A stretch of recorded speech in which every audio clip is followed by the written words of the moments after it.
Ladies and gentlemen, listen, this video has been out for 2 months, and I need to react to it now. This man right here is responsible for my addiction to Warhammer, and I just thought he was hilarious. When I was first introduced to Warhammer, it was with his videos, and he was so approachable, funny as hell, and I didn't know what the hell he was talking about, so it was perfect. And now he's remade his videos. And listen, I'm pumped because I want to go through this. I want to laugh my ass off a little bit. And now that I know kind of what's going on in Warhammer, I'll be able to connect with this more. So let me know your thoughts on this video. Hit the like button, subscribe to follow along. Let's enjoy the ride. Stay tuned.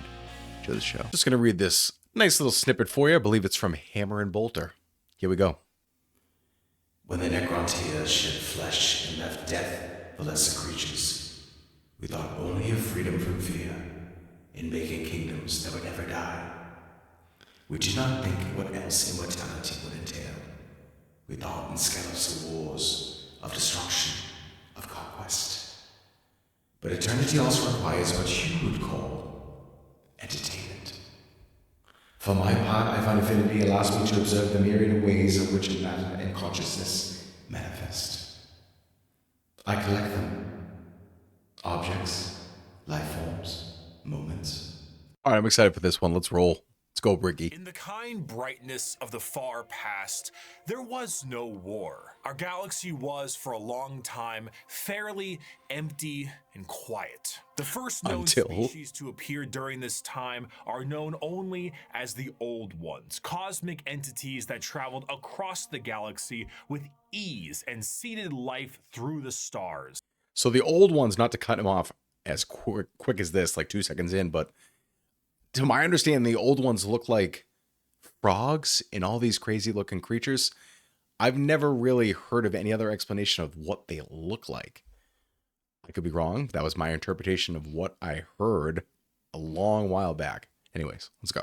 Shortly thereafter, a new species began to arise. Necrontyr. Necrontyr. Evolving under the harshness of a devastatingly powerful star, the short-lived and irradiated Necrontyr try to find the secret to eternal life and to be freed from their terrible existence. As they expand through the stars, they find the Old Ones and they plead to them to share the secrets of the universe and grant them purchase from their short and painful existence. They fear the Old Ones. The Old Ones respond with a lol and a lamau, and with their immense power, they force them back to their homeworld. The Necrontyr, filled with rage and hatred, make it their duty to get revenge on the Old One. Necrontyr shed flesh and left dead for lesser creatures. Something like that. Left death? I forget what the line is. A revenge that would come swiftly as a chance encounter with other gods gave them a solution. These other gods were known as the Catan, a race of highly powerful star-consuming sneaky bastards. entities. Do not fear, young mortals. Deception. The Catan will provide you with the immortality you seek. Come now, won't you shake a poor sinner's hand? Quoted from Mephetron, the Deceiver. The Necrontyr accepted the Catan's offer of immortality, but believe it or not, this turned out to be a ruse. A trick. The Catan crafted gigantic... A shapeshifter. ...began the process of biotransference. The Necrontyr willingly walked line by line into the furnace engines made by gods who devour stars and had their souls consumed instead. The short-lived, irradiated, and cancer-inflicted race of the Necrontyr ceased and the immortal, soulless Necrons remained. Now backed by the immense power of the Catan, the Necrons rally against the Old Ones, and the bitter conflict in the stars at this time is known as the War in Heaven. Despite creating various races and entities to aid them in this battle, the Old Ones are overwhelmed and eradicated down to the last, due to the sheer power of the Catan fat off the souls of the Necrontyr, and with an army of unthinkable robotic slaves at their behest. So talk about the Silent King, right? are greedy, spiteful gods. And when there was no foe worth killing, they turn on each other. The Necrons then put their sights towards the Catan and lay waste to them, securing their freedom. The once subservient Necrons now control their former masters. Worn out and weakened by these wars, the Necrons under their leaders, the Silent King, lie dormant with a plan to eventually wake and reclaim control over the galaxy. Silent King, very interesting. But probably the most famous is Trazyn the Infinite, which I was fascinated by Trazyn with just the amount of collectibles that he had. It was just nuts. And if you haven't read Infinite and Divine, I'm sure anybody who's clicked on this video has read that book. Nice, easy read, funny as hell. It's a good book. It's a good book. And Trazyn, to me, is one of the most fascinating characters that I come across in Warhammer. And just had a lot of fun with that character in general, researching and kind of talking about him. Just really good stuff. Over millions of years, empires rise and they fall. The species created by the Old Ones have footholds over the galaxy, but on a pale blue dot in the thick of all this conflict, humanity begins to evolve. And for the most part, the basic path of humanity's evolution remains the same as it is now for almost 15,000 years. Right now, in the 21st century, this is canon. You, right now, Twitch streamer reacting to this video, you existed at a point in the Warhammer universe. But with time, humanity's ambition and the power of their technology waited 2 months. Unmatched, and the golden age of expansion begins. Humanity starts to branch out through the stars with powerful tools used for agriculture, mining, and expansion. Some branches of humanity would eventually settle far away from Earth itself, and around this time, the psychic ability of humans are greatly expanded, and what we begin to know as psychers appear. But despite all the progress, things would begin to collapse. The machines created to aid humanity would turn on them in M23, an event known as the Cybernetic Revolt, and trade would begin to collapse due to the immaterial warp, aka actual hell, beginning to cause ruptures in space and the time. warp is crazy. Warp stones would separate humanity, and this would be what is known as Immaterium. the Age of Strife. The Immaterium is crazy. Of souls, storing all thought, emotion, and the souls of those who have passed on begin fluctuating into something terrible, as far on the horizon, something horrendous was brewing. You see, the warp isn't just a random assortment of chaotic energy. It is fairly well organized, thanks to those living in the galaxy. The warp itself acts as an afterlife of sorts, and the actions of the innumerable amount of creatures who live in the galaxy have manifested a pantheon of organized entities known as the Forces of Chaos. At their helm are three major entities: Khorne, Nurgle, and Tzeentch. With Slaanesh. A fourth one, Slaanesh, was about to be born. The ancient Eldar were one of the first species created by the Old Ones, and due to their extreme and unbridled excess, the birthing of Slaanesh tore a hole in the galaxy and forever split the Eldar into those of the craft world, who sought to bring their species back together, and those of the Drukhari, who wished to continue what caused the birth of Slaanesh in the first place. The birthing of this fourth chaos god settled the warp storms of the Immaterium and ended the Age of Strife, but humanity was still fractured. So one man revealed himself and spearheaded an immense attempt to reunite all the fractured pieces of humanity. That man was the Emperor of Mankind. After reclaiming the nearly destroyed Earth, the Emperor embarked on the Unification Wars to unite humanity under the banner of the Imperium of Man. However, due to the very long and devastating impact of the Age of Strife, humanity as we know it is not the same. Right. To reconquer Earth, the Emperor would need more than mere men. Great beings, known as the Thunder Warriors, were recruited by the Emperor to reclaim the Earth with ease. But these warriors are a blunt tool and had, overstayed their welcome. He would need something better. See you later, guys. And that solution would be known as the Space Marines. Yes. Superhuman soldiers Gene that would seeds. have the skill and cunning exponentially greater than the mortal man. These new warriors would be commanded by an elite group of his very own sons known as the Primarchs. Unfortunately, though, Daddy didn't charge the baby monitor, and his 18 sons would be stolen by the forces of chaos and Absolutely scattered nuts. across the galaxy. This Who is your favorite Primarch? Go. You know what? For me, it's like there's so many. Angron now is like legit. Chaos, super strong, powerful, crazy as hell.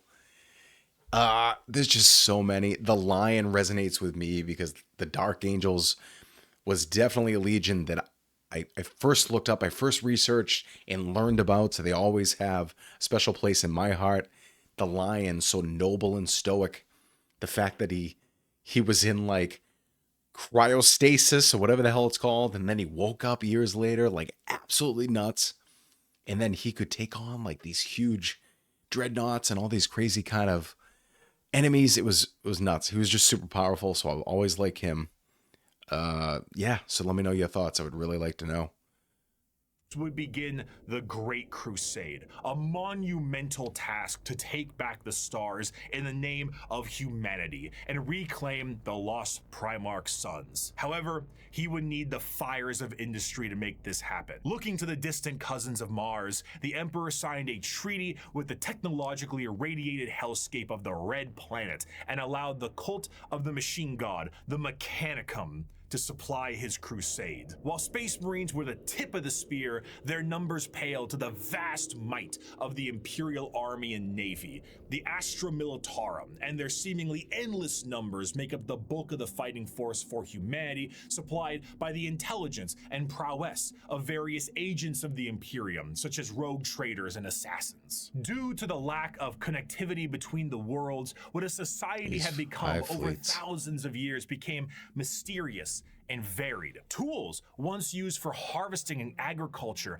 now are being used as machines of war in the form of imperial knights. Some of these fractures of humanity would even be changed further and become unrecognizable to the average human, with differences in size, skin color, appendages, cat ears, sometimes. Some would go so far to become their own galactic societies, like the miners of the Galactic Core and their immense supercomputers, forming the Leagues of Votan. After an incredible amount of effort and books, the lost sons of the Emperor would be reunited, and the Imperium of Man would be firmly established. So Leagues of Votan, I actually don't know anything about. I've heard of it, but I don't know anything about it. But what I will say here is, this time around for Bricky, he's a little more serious and a little more intentional. I felt that in the first video that he made, when was that, 4 or 5 years ago, whatever it was, he was like just constant humor, which was great because it keeps you gripped and immersed. But I actually like the way that he's presenting this here for Warhammer, because it is serious, but also you don't take it seriously. This vibe is good. I'm here for it. This, however, would not last. Be it intentional or accidental, the Emperor would not reveal to his sons the true nature of the galaxy and the terrors of the warp. And this oversight would result in one of the most impactful wars in humanity's history. The favorite son of the Emperor, Horus, would fall to the powers of chaos. The traitor! On his father. This betrayal, this backstabbing, this heresy, this Horus heresy would Horus Rising is a good book. Split in the Imperium with devastating consequences. Half of the Emperor's loyal sons would fall to chaos and become the Chaos Space Marines, along with the forces of the Dark Mechanicum and the Chaos Knights. The conflict would result in the absolute obliteration of Horus and the physical death of the Emperor himself. The near-dead body of the Emperor would be placed on the Golden Throne to serve as a beacon of humanity and allow for the continued ability to travel the stars, protected by his most loyal the Adeptus Custodes. The Imperium would be vulnerable during this age of rebirth, and Terra would find itself under siege by one of the most formidable species in the galaxy, the Orcs. As time went on and memories of the Emperor's vision began to fade, the Emperor would become less of a head of state and more of a religious figure, and the Imperium would change to reflect this. The leadership on a planet would be at the behest of the High Lords of Terra,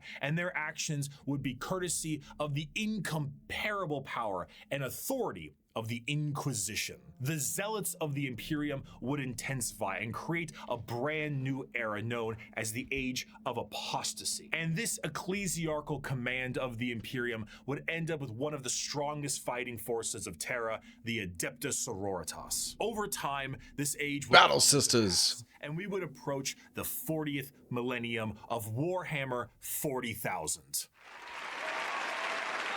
So if you were to recommend a book to someone who's brand new to Warhammer, what would you recommend? Would it be Horus Rising? Would it be Infinite Divine? What would it be? Would it be something else? I don't know. Horus Rising, very complex, very convoluted, and it's $30K. It's tough. I think it's a tough book to start out with. I enjoyed it, but it was a little bit confusing. So I'm not sure what I would recommend, to be honest. Let me know. Look at Bricky's face. Would come with its own form of problems. A primitive species once found during a recon mission would be able to evolve in relative secrecy for 6,000 years, becoming a highly advanced coalition of aliens known as the Tau Empire. Oh, and the if Tau. the threats of the galaxy weren't bad enough, there are threats from outside the galaxy. As a Any Tau monster players? begun to wrap its tendrils around the Milky Way, the Tyranids, monsters that serve a psychic hive mind and present tactics previously unseen in the Milky Way. Be it a direct assault with their monstrous bug-like presence or through the more covert gene stealer cults, the presence of yet another threat in the galaxy is proving to be overwhelming to the Imperium. In the 41st millennium, there is no peace among the stars. I love the At orcs. any point, your life can and will be threatened by the Xenos races uncountable, or by the arch enemy of chaos within, or by the decroded terror that is the Imperium itself. It is to live in the cruelest and most bloody regime imaginable. Forget the power of technology and science, or the safety of promise and understanding. For in the grim darkness of the far future, There is only there is war. only war. Was that the intro? That's a hell of an intro, Bricky. A+. This is an A+. Way better than the first video. It is. I know we're not here to judge that and critique it, but I'm going to call it for what it is. A fantastic job once again, Mr. Kurz, the Night Haunter. Night himself. Lords. Oh, didn't you love that, my faithful I have audience? the book Once right again, there. we have another criminal over the course of 6 hours break every single bone in his body. And with that, once again, our glorious leader has brought the crime rate to 0%. Always brought to you here on Nostroman News. I'm your host, Nostroman Bricky. News. Thank you once again for joining us. Our top stories for tonight. The weather forecast appears to be rainy with extra dark, so make sure you pack those extra batteries for your lamp packs. And of course, let's not forget the fantastic gang violence problem we're currently having. Oh, I'm sorry. What's that? Oh, right. It's gone. What? It's looking to be a chilly one tonight as well, so make sure your skin capes are nice and tight. Wait, hold on, one moment. No. This just in. Adamantium reserves have tripled? Wait, I'm sorry. Self-harm rates have gone down to 0%. The Rock? The Night Haunter smiled? No. This could only mean one thing. It is the Nostroman News' great privilege to bring some color back in your life with a brand new 3-part Gamer Subs drop exclusively there it is. on this here news network. That's right, your esteemed host, Bricky, myself, is dropping a 3 Bricky ads. Gamer Subs release for pre-order, available now and only for a couple of weeks. It's not a true Bricky video. without a Bricky ad. Let's go. Not only does it include a completely brand new artwork reskin of the Sweet Six Pack flavor, one of the highest selling flavors in the entirety of Gamer Subs, but it also comes with the first ever all over print Gamer Subs 32 looks pretty ounce cool. jug. And if that isn't enough for you, if the phenomenal drink and drink holder is not enough for you, we have a desk mat to go along with it. Desk That's mat. right. The Herculean look of the brand new Sweet Six Pack style is here. We're still looking at muscles beyond belief, but this time we're talking taste. We're talking Atlas. We're talking smooth. Whoa. And if that wasn't enough, I, your co-host specifically, should you pre-order all 3 of these items, will personally hand sign a note for you, thanking you for supporting this network. All of this you can receive for 10% off if you go down in the description of this video and click the link, or go to gamersubs.com/Bricky and use code Bricky. Nice, Save Bricky. 10% off Nicely with done. code Bricky. Bring some color back into your life and increase production across the board for our glorious leader, the Night Haunter. Thank you, GamerSubs, for sponsoring the Strawman News, and let us move on to our next scheduled program. 5 years Sweet. ago, I made every Warhammer 40k faction explained. A passion project of mine for a universe that I enjoyed so much. Its main purpose was to be a drawbridge, the separation between the layman who had only ever seen the big armored blue man situated neatly next to a Wetzel's Pretzels, and then the hardcore Warhammer lore nerd. That was just too wide, and there was nothing bridging these two together. Agreed. Since 2020, Warhammer has exploded in popularity thanks to COVID, quality game updates, and a few excellent video games, and a couple miniseries. The sheer volume of people who have told me they have purchased miniatures due to that video alone makes me feel as if Games Workshop owes me commission. However, that video is incomplete. I was not a casual fan, but I was also not a hardcore lore junkie. In the 5 years since that video's release, multiple channels have sprouted up, and the drawbridge between casual to the obsessed has never been wider or easier to traverse. Even I, myself, have been a part of Adeptus Ridiculous, a podcast teaching lore in a much simpler and condensed form. Very entertaining. I've It is. learned a lot. Warhammer is That's a great channel. so much more than just Spaceman shoots big gun. It has also grown substantially from its origins, being a Warhammer fantasy spin-off just in space. Now, it is a black library filled with immensely deep characters, difficult themes, and even some tear-jerking stories. It is a backdrop for a million stories over a million worlds, and I did not see its true depth in 2020. But now, I'd like to share what I've learned. We just had a brief summary of the world and each faction that takes place during it. And we did that because to truly understand each faction, we must understand what makes them the way they are. And to do so, we need to begin in chronological order, discussing their origins, their culture, their powers, and of course, what makes them oh so grimdark. So let's begin with the is group that great. started it all and sing praise to the Infinite Empire. This is great. He is As mentioned so before, good the way he's Necrons doing here this. were the original form of the Necrons, an alien race far away from us that lived short, painful lives due to the irradiation of their star. Normally, this would manifest as like a sort of cancer, a space cancer of sorts. The Necrons are very much inspired by the ancient Egyptian aesthetic, but unlike the windswept dunes commonly associated with it, the irradiated hellscape the Necrons here endured was far from picturesque. This also translates into their hierarchy. They are a race of nobles and peasants. Most of the peasants would often live for their very short amount of time, only a couple of decades, while the nobles tended to have better care and would live a little bit longer, but still far less than the average lifespan of a human, even today in the 21st century. The leader of the I feel like I didn't even know that. the Silent King. He was the one who took the deal with the Catan and the Deceiver. Of course, he wasn't Right. aware of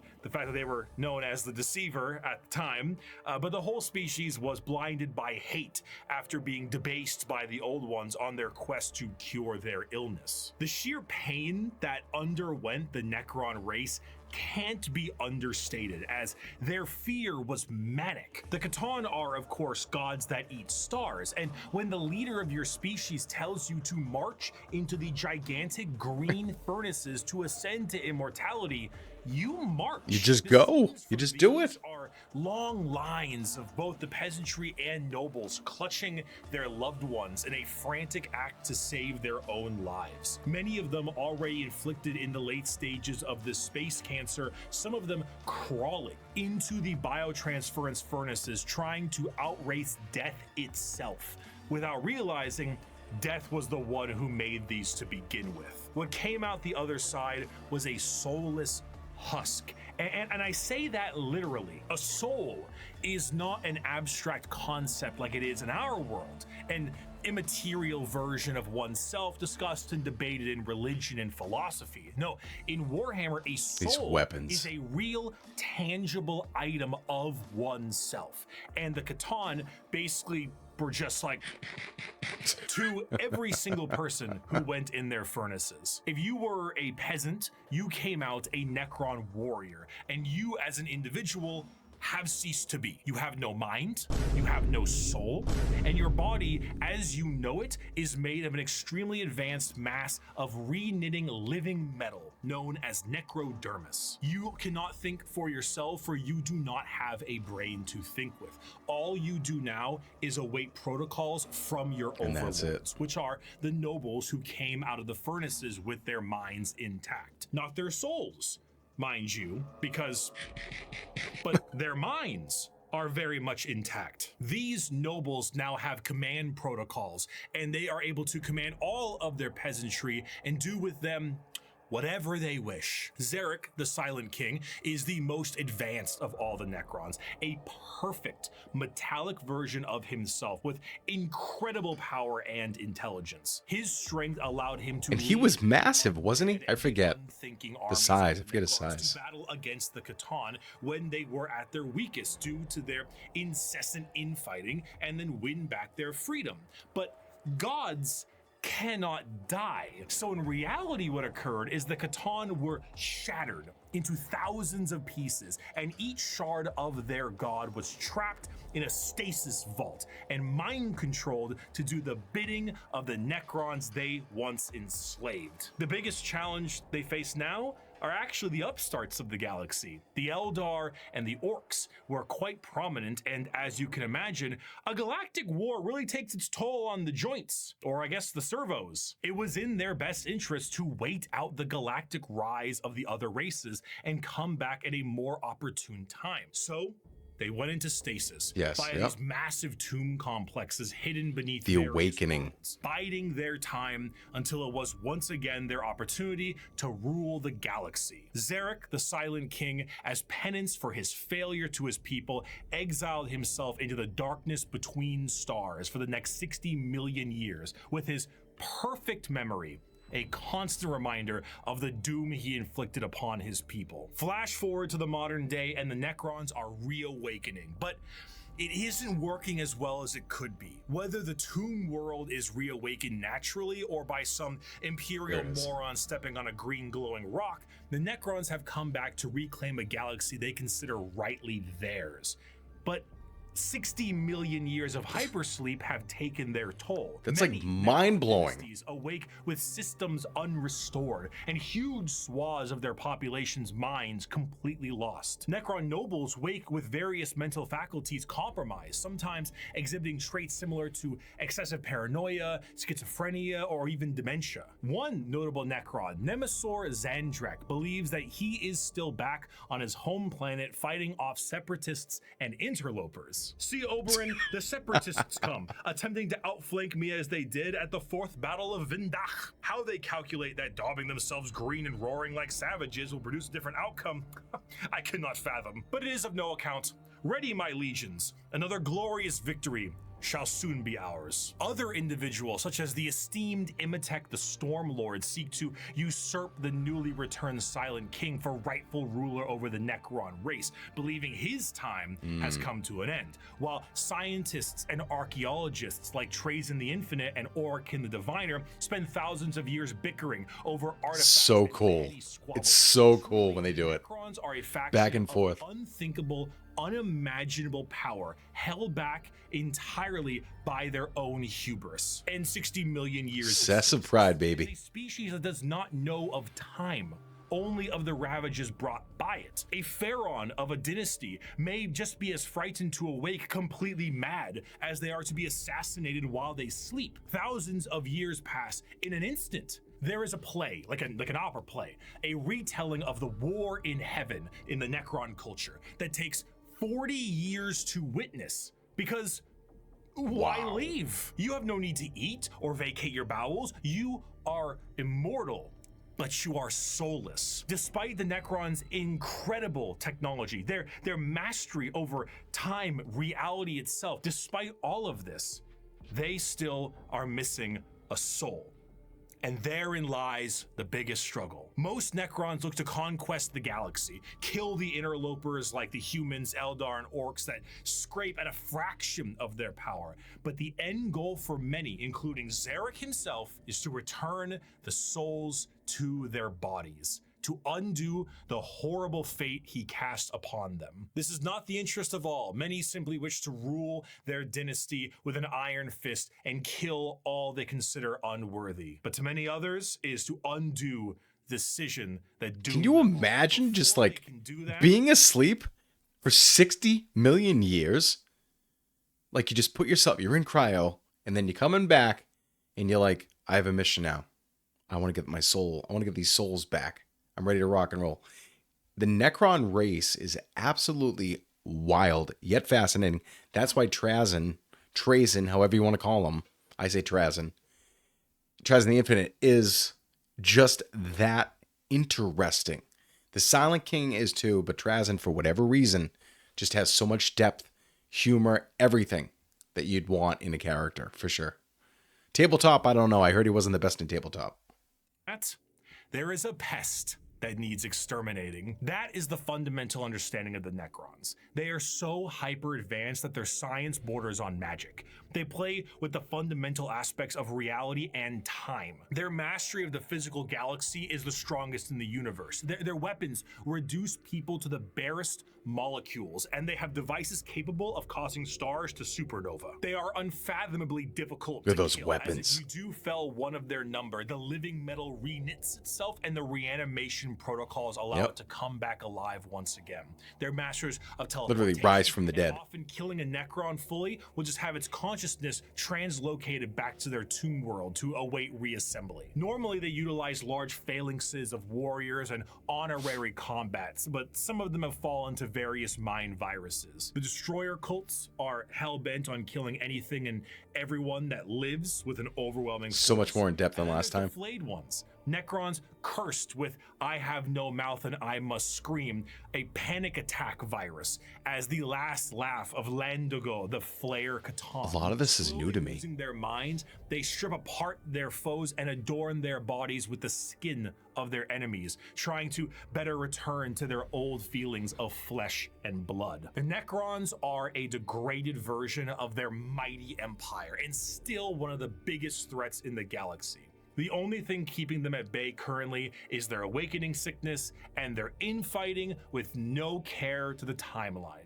But they are coming.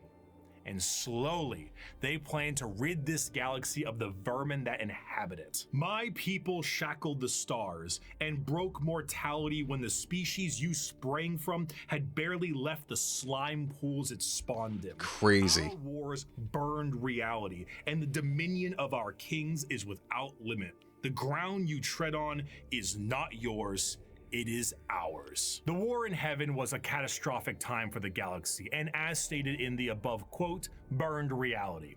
Of course, souls exist in Warhammer, and in the case of the Necron tier, they were consumed by the star gods. This begs the question, however, if you were to pass on, expire, as one might put it, where would your soul go? The answer to this is the warp. In Warhammer, a soul is real. And so is hell, the afterlife, the Empyrean, the Sea of Souls, the Immaterium. All of these names refer to the dimension parallel to our own known as the warp. Now, the warp is not like our reality. It's just fast. The normalcy of time and space. It is defined as the Sea of Souls, and it acts like this in a more literal way than you can realize. To imagine the warp is to imagine the sea itself. Hell is real, and you can surf on it. It has a current and can become more dangerous depending on where you go and how bad the weather is. As the Immaterium is a reflection of our reality and of our souls, all thoughts, all emotions, all feeling that goes with a soul is passed on into the warp. If an entire planet decides it's going to engage in a blood-fueled rampage of murder and gore, then the warp around that planet will be affected in a similar manner. It's not something that you can see. It is a parallel, not perpendicular dimension. But it is changing. To expose oneself to the warp for any period of time invites certain death outside of the most iron-willed of individuals, and to stare into it will drive one mad. Much like the open seas, things dwell in the warp. Whether these beings were always there and were just emboldened by the carnage of the galaxy, we can only speculate at. At a time, you could say it was more calm, but a certain faction's galactic war in heaven didn't do it any favors. Now, pantheon of gods known simply as Chaos, baby. Chaos phenomenal. Oh. Forces of chaos are beings that serve directly under their patron deity. There are 4 current gods of chaos at the moment: Khorne, Tzeentch, Nurgle, and Slaanesh. Tzeentch was my favorite for a long time. Various facets of and emotions of sentient species. Goes back and forth, just like the power. Against one another for total control over their realms. Interestingly enough, while their disciples have physical forms we can understand, the chaos gods do not have a physical visual that you can perceive in reality. So while there are tons of fantastic fan art, we do not know what they truly look like. Which is mind-boggling. They are conveniently color-coded. Khorne is the god of blood and murder, carnage and slaughter. He is the one. But there are demons of chaos. Killing of any living thing. For Khorne cares not from where the blood flows. With a sacred number of 8, he is the lord of all things involving killing and blood and gore. The champions are extremely strong as well, with monumental muscles and extremely large weapons. A true analog to Khorne would be his greater demon, the Bloodthirster, an enormous muscle-bound flying devil with an axe so large it splits tanks in a single swing. That's insane. Into battle it's insane. With armor of brass adorned by the skulls of their foes and pools of freshly spilt blood. The amount of nastiness in Warhammer is absolutely crazy. Like, if you think about how much pain and suffering in death and just all this bad stuff that exists in Warhammer, never mind the strength. Like, you would think Space Marines are the most powerful. They're not even close. Like, if you even consider that for a second, how dangerous these worlds are, it's so hard to comprehend, but that's what makes it so enjoyable and makes you want to learn more, makes you want to jump into that rabbit hole, dive deep, and never come back. This may appear to be quite frightening, of course, demonic, one might say. But in the world of chaos, all emotions feed one of these gods in one way or another. If you were to define Khorne with single words, you would use blood, carnage, murder, skulls. But you'd be missing out on important ones like strength, honor, prowess, courage, and skill. There are some positive connotations and attributes. People. He is about the honor and power of martial combat. The true strength there is in besting someone in physical strength and skill. Of course, a murderer would be someone who would feed Khorne, but a soldier could feed Khorne. A martial artist or professional fighter could feed Khorne. A warrior, good or bad, feeds Khorne. A diplomat does not. A premier soldier does. A GoFundMe does not. This is what leads many mortals down the path of Khorne, for he will bless those that bring him enough skulls. And in a world this destructive, there are many ways to reap a high tally for him. Prepare the dread claws and unchain the mad ones. Glorious battle awaits us today, for the world below has refused to surrender. Let us descend upon them with fury and rage, giving no quarter and sparing only those warriors who fight well enough to earn a place amongst us. As to the rest, their lives and possessions are ours, but their skulls Such an are for awful corn. Normally, place. if I ever want to explain corn, Warhammer. I just kind of show them this clip. I'd never stab you in the back, Shepard. Warriors like you and me, straight to the face. Moving on, Tzeentch is the second god, the god of trickery and mischief, the changer The of old ways, the bird. great conspirator and the architect of fate. With a sacred number of 9, Tzeentch is truly the god of change in all of its forms, but there is an obvious undercurrent of mischief and cunning. Tzeentch is such a liar that his pants have gone thermonuclear. There was a demon in Tzeentch in the secret level episode, I believe. His favorite pastime It was is so asking good. questions that have no answers while simultaneously making up answers on the spot to a question he didn't ask. Yeah. Have you ever had a dream that you had you could you do you wi- Oh, you no. want you could do so you do you could you want him to do you so much you could do anything? Oh, He is okay. such a conniving little bastard that every emotion of lying, of scheming, of trickery is a direct way to help feed him. An unfaithful partner, a politician, a spy. All these people feed Tzeentch in one way or another, and it doesn't matter if the intentions are good. Acceptance does not feed Tzeentch. Change does. Tzeentch doesn't care about your facts. He only wants opinions. Because he represents change, he also represents hope, though. Schemes are not always bad, and even the hope to make a better tomorrow is the change he seeks. Because he is the architect of fate and the mastery of sorcery, his presence is purely unknowable. Every depiction of a Tzeentchian demon contains more eyes than are necessary and more mouths than I know what to do. And with. bird-like. It is a biblically accurate angel if the angel gaslit you into thinking birds are government drones. But are He they? takes The the creatures at glasses his off. disposal adorn themselves with the knowledge of sorceries and the unknown, all to provide a mind-crushing experience. I like the Fighting color demons schemes. from The outside of teal, our the reality purple. is difficult enough, but fighting demons from unreality, purposely attempting to trick you, is a whole new thing entirely. And that is before we even get started on the gigantic bird of sorcery you're going to need to face. Do not ask which creature screams in the night. Do not question who waits for you in the shadow. It is my cry that wakes you in the night, and my body that crouches in the shadow. I am Tzeentch, and you are the puppet that you dances puppet. to my tune.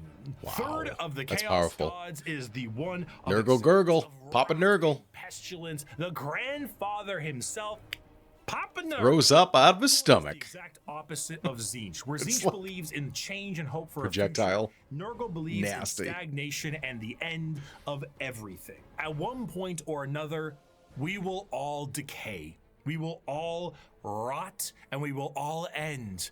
And with a sacred number of 7, every single thing, pestilence, boil, and everything in between, comes under the great shadow and girth of Nurgle Girth. himself. Girth. For Nurgle, the plight of mortals Sick. is his fear and wine. And no matter how solid life might be, everything will decay in the end. In the creation of life, there must be an end to that life. And nobody has more creations to end lives than Look at the Grandfather teeth on Nurgle the himself. stomach. Every boil, every blemish, little every hobgoblins. concealed wound and disease, every rot and every plague is kept and concocted by Nurgle. This, humorously, keeps Nurgle as a jovial god.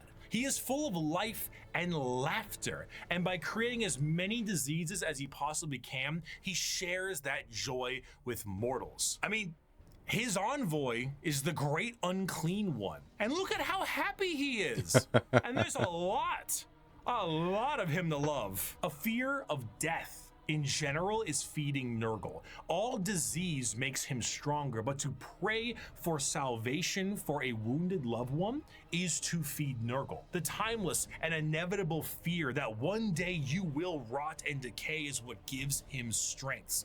The Peloton won't feed Nurgle. Peloton. Licking the doorknob on a public bathroom certainly does. What about the Skaven? Embrace I had mentioned your Skaven. Gotta talk about Warhammer grandfather's Fantasy. gifts. You may find an end to your pain. Maybe. All mortal followers of the Chaos Gods found themselves there in one way or another, either through the direct worship or the slow corrupting of their souls. But those that take Nurgle's gifts and embrace the decay of their bodies may end up being chosen among his few as a faithful servant. In doing so, you will be free of the pain caused by Nurgle's ailments, and you may even find yourself just as jovial and happy as he is. Maybe. Oh, His man. enemies shall wither and die. His allies shall wither and die. The universe and all within it shall wither and die. And when the great corruption has settled over the land and permeated the very foundations of reality itself, then shall the Lord of all rise from the rot and ruin, spread his arms wide to reclaim all of his dutiful children. Those were the three major chaos gods Slanesh. for a very long time, emboldened by war and death on a galactic scale, ever present but now fact on the suffering of a galaxy. One race, for a while, was able to elude the pull of chaos, an advanced race of psychically attuned aliens whose master over the physical world was so strong that chaos could not glean from them the morsels of power they once had, or so they couldn't.